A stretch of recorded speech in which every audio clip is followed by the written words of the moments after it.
I still remember the exact moment my life split into two halves before Vivian Halley walked back into it, and after. I was standing in our kitchen, barefoot on cold tiles, pouring coffee I didn't even want, when I heard the front door open. Mom's voice floated in from the hallway, bright and warm the way it only got around one person. "Viv, oh my God, you're finally here." I froze. Vivian Halley. I hadn't seen her in 4 years. 4 years since she moved to Boston for some high-powered law career that apparently consumed her entire existence.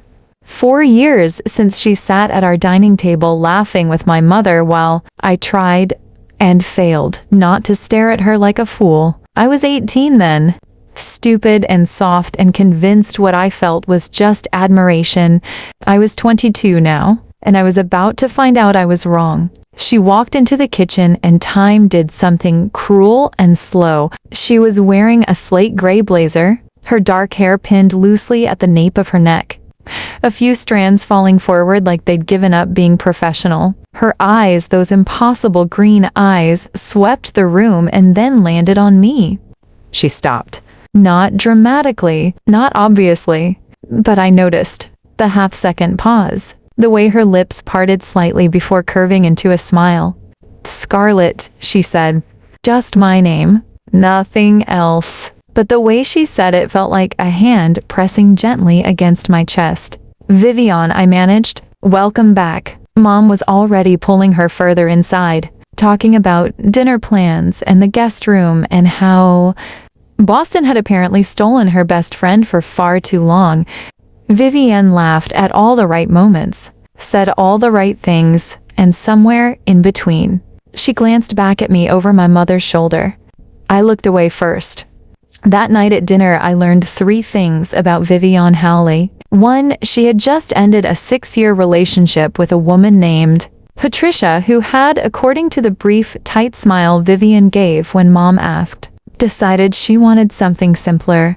2, she was staying with us for 3 weeks, while her new apartment downtown was being renovated. 3, she watched me when she thought I wasn't looking. I know, because I was doing the exact same thing. After dinner, I sat on the back porch with a glass of wine I barely touched. The sky was doing something gorgeous, all bruised purple and fading gold, and I was trying to talk myself down from whatever ledge I've quietly climbed onto since 4 p.m. "She's 38, Scarlett. She's your mother's best friend. She just got out of a relationship. You are not doing this."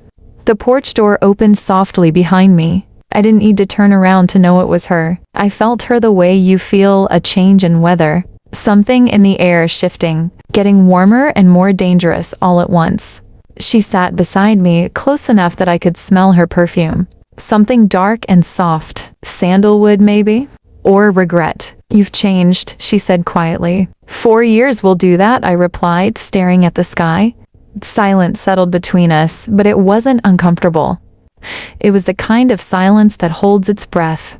"Scarlett, don't," I said softly. I didn't even know what I was stopping her from saying. I just knew that whatever came next would change something permanently. She was quiet for a long moment, then her hand moved, slowly, deliberately, and her fingers rested on top of mine on the armrest. Neither of us moved.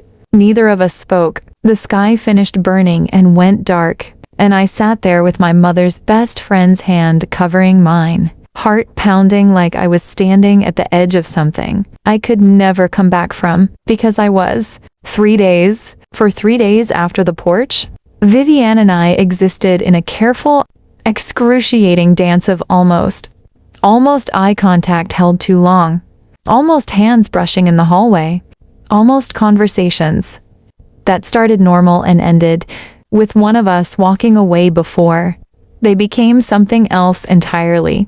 I was losing my mind. Mom noticed nothing. She was gloriously, blissfully oblivious, thrilled to have her best friend back, filling the house with noise and laughter and elaborate dinner plans. She'd sent me to the store twice for ingredients. She'd roped Vivian into old photo albums and long phone calls with mutual friends. And through all of it, Vivian remained perfectly composed. perfectly composed and absolutely maddening. On the fourth morning, I came downstairs early, expecting the house to be quiet. Instead, I found Vivian at the kitchen counter in a silk robe, reading glasses on, reviewing what looks like a stack of legal documents. Her hair was loose. She looked softer than I'd ever seen her. More human somehow. More devastating. She looked up when I entered, and for one honest, unguarded second, something moved across her face that she immediately put away. "Coffee's fresh," she said, returning to her papers. "Thanks," I said, moving to the counter. We were quiet. The kitchen felt very small. "How long have you known?" she asked without looking up. My hand paused on the coffee mug. "Known what?" She took off her glasses and set them on the counter slowly. The way someone moves when they're choosing every action deliberately, so they don't do the thing they actually want to do. Scarlet. There it was again, my name in her mouth, a full sentence on its own. I turned to face her. She was already looking at me. 4 years, I said honestly. At least. Something in her jaw tightened. She looked away toward the window, and I watched her throat move as she swallowed. "That was when you were 18, she said quietly. It wasn't an accusation. It sounded more like she was reminding herself, "I'm not 18 anymore." "I know," her voice was low. "That's the problem." I set my coffee down and leaned against the counter, arms crossed. I needed the distance. I needed something solid behind me. "Does my mom know?" I asked that there was ever anything. "Nothing has happened, Scarlett." "That's not what I asked." She was quiet for a long moment. Then, softly, "No, she doesn't know." The weight of that sat between us like a third person in the room. "She'd be devastated," I said, not cruelly, just truthfully. "Yes," Vivian agreed. "She would." "So then why are you still?" I stopped, pressed my lips together. "Still what?" she asked, and when I looked up, her eyes were steady on mine, waiting. "Looking at me like that," I whispered. The silence that followed was the longest of my life. She stood up, and my breath caught because for one wild moment I thought she was coming toward me. Instead, she gathered her papers, tucked them under her arm, and picked up her glasses. At the kitchen door, she paused, back still to me. "I'm looking at you like that," she said quietly, "because I have been trying not to for 4 years, and I'm not doing as well as I'd like." Then she was gone. I stood alone in the kitchen with cold coffee and a chest full of something. I had no clean word for it. That afternoon, Mom announced she was visiting Aunt Clara for the weekend. A spontaneous trip, 2 days away. She kissed us both goodbye at 3 p.m., completely unaware that she was leaving behind a house that was about to catch fire. And as her car disappeared down the driveway, Vivian and I stood side by side on the front steps without touching, without speaking. The door was still open behind us. Neither of us moved to close it. Mom had been gone 4 hours when the storm rolled in.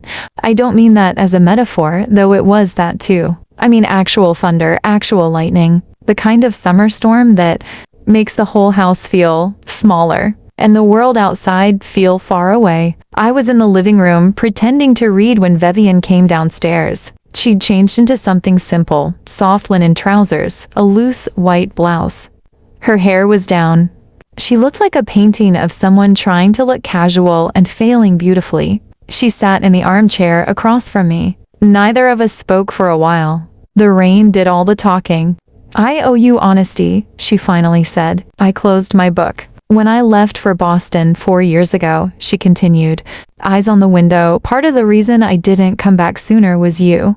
My heart stopped. I told myself it was work, the caseload, the partners, Patricia. She paused.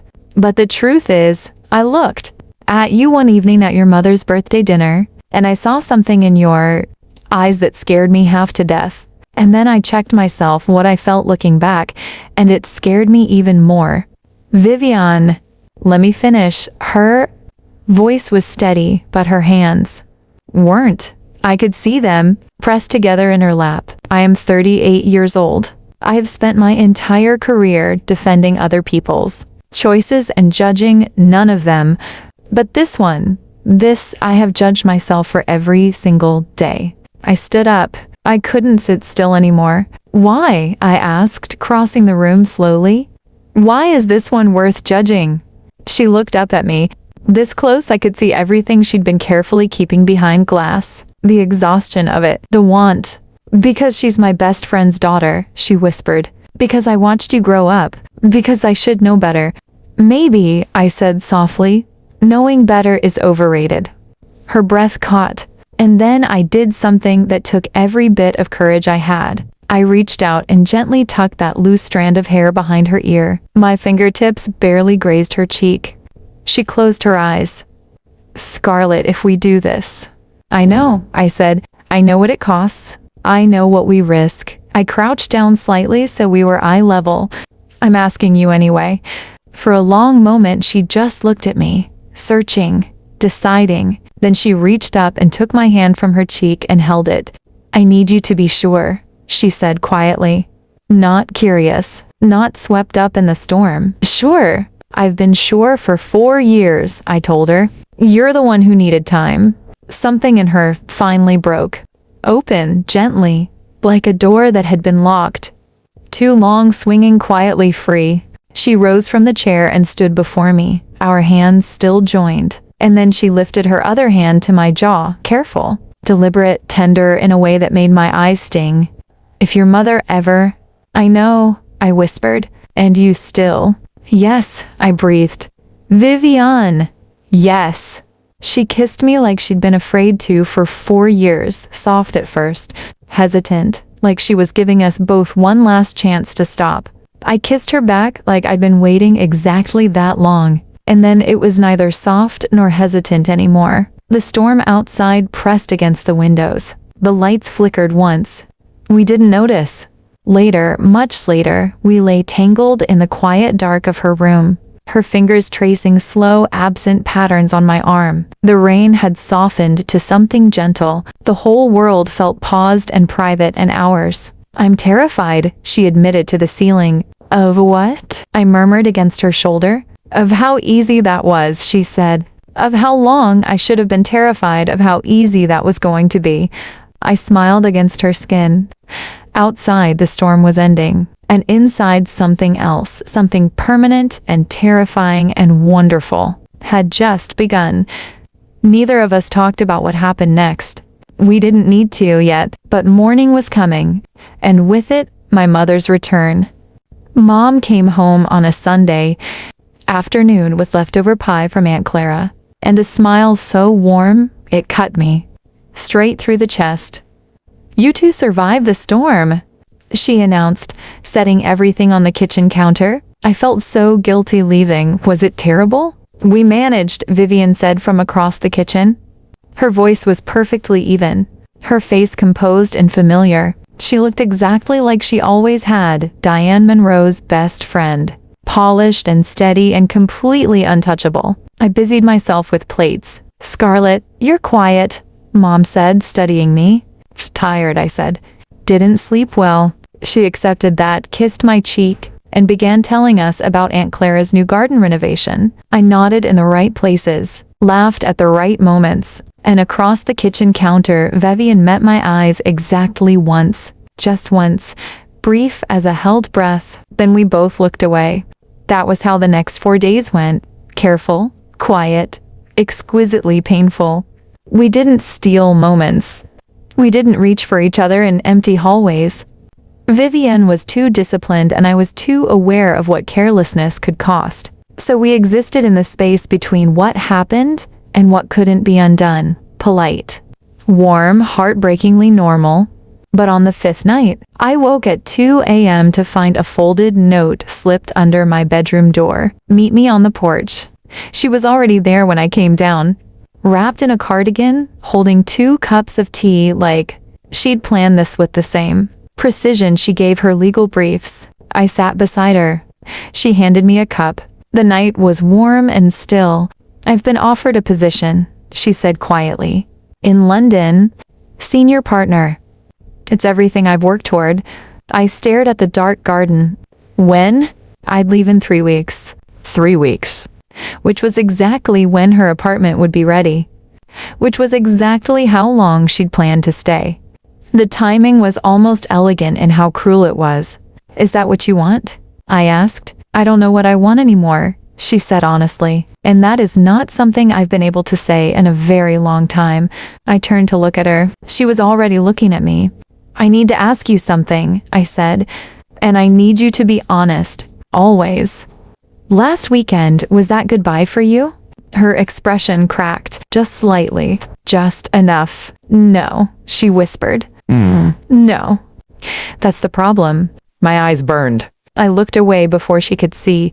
Then what do we do? I asked. Because I can't pretend. I'm fine, and I can't. Tell my mother the truth, and I can't. Ask you to give up. London and I can't. My voice broke. I stopped. Pressed my lips together hard. Her hand found mine in the dark. I know, she said softly. I know, sweetheart. That word undid me completely. I don't know which one of us moved first. Maybe neither of us did. Maybe we just both stopped holding still at the same time. She pulled me in and I pressed my face against her neck. And for a while, we just sat there. Her arms around me, my hands gripping her cardigan. Both of us breathing through something that had no clean resolution. I'm not going to pretend this is simple, she murmured into my hair. And I'm not going to make you a promise I don't know if I can keep. Then just tell me it was real, I said. Tell me I didn't imagine 4 years of this. Her arms tightened. It was the most real thing, she said, I have felt in a very long time.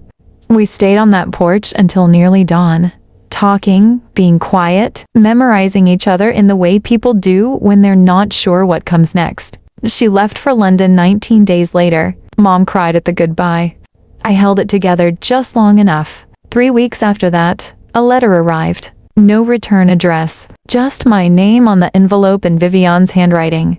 Inside was a single line. London is beautiful, but it doesn't look like you. I folded it carefully, pressed it against my chest, and for the first time since she left, I smiled. Because that wasn't an ending. That was Vivian Haley, careful, deliberate, terrifyingly honest, leaving me a door, and this time I intended to walk through it.